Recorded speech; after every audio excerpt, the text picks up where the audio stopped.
Comfort feels good. That's the problem.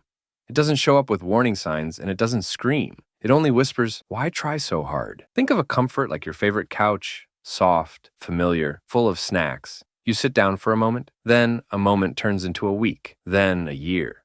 Then suddenly, the life you were supposed to build, still stuck in your head, still waiting. Here's why.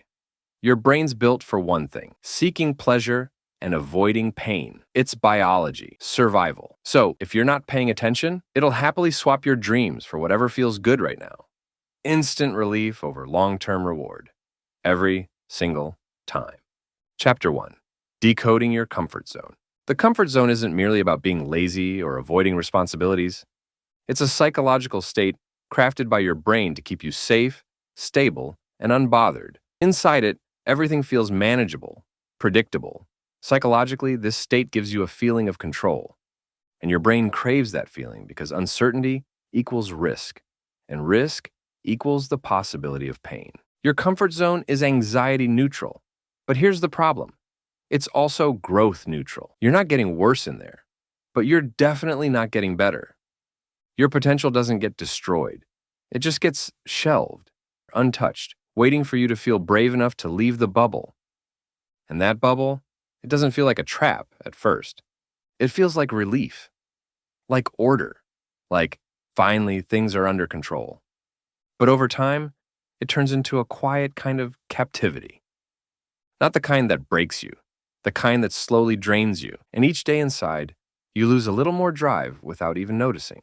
It gently guides you into routines that feel comforting in the beginning, until you realize those same routines have started to shrink your world. It keeps you calm, but it also keeps you small. Chapter 2. The invisible price tag of staying comfortable.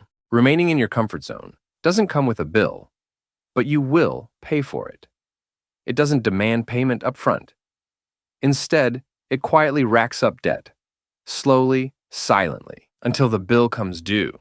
And in the end, you realize what it truly cost you: time, growth, and possibility. Think about it. Every day spent comfortably is another chance at growth passed by. It's the job you never applied for, the relationship you never pursued, the idea you never acted upon. Psychological research consistently shows that we regret inaction far more than action. And comfort?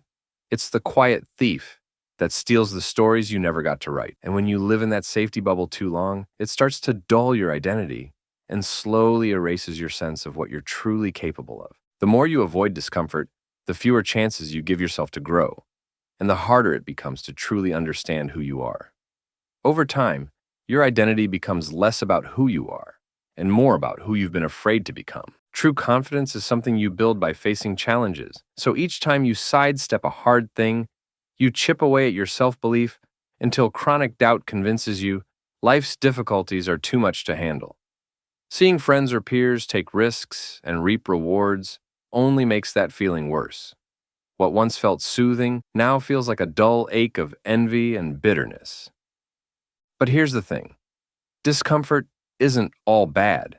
Leaning into discomfort can actually boost your happiness, motivation, and resilience. It keeps you present and connected to the world around you, making everyday pleasures feel sharper and more vivid. When you willingly step outside your comfort zone, those little moments of joy become even sweeter and more memorable, helping you truly appreciate life in a way comfort alone never could. Chapter 3. How comfort quietly steals your dreams. Imagine yourself years from now. After decades spent prioritizing comfort, you're stuck in a job you don't love because stepping out to pursue your passion feels too risky. Your career is flatlined, leaving you filled with regret and dissatisfaction. Meanwhile, always avoiding emotional discomfort has left your relationships superficial. You never risked real vulnerability or developed deeper connections, leaving you emotionally isolated despite being socially active. Beyond your social life, your dreams from writing a novel to traveling or starting a business remain untouched. Even your physical well-being has suffered as health problems due to comfortable but unhealthy lifestyle choices. The energy and vitality you once took for granted are now distant memories. Your future self pays dearly for today's comfortable choices as comfort trades away your potential and ambition for temporary ease, quietly shaping a diminished life that slowly slips away. Chapter 4. When comfort works in your favor. Ever slammed into a wall after a week of back-to-back deadlines or felt like your brain was running on empty? That's when the comfort zone becomes your ally.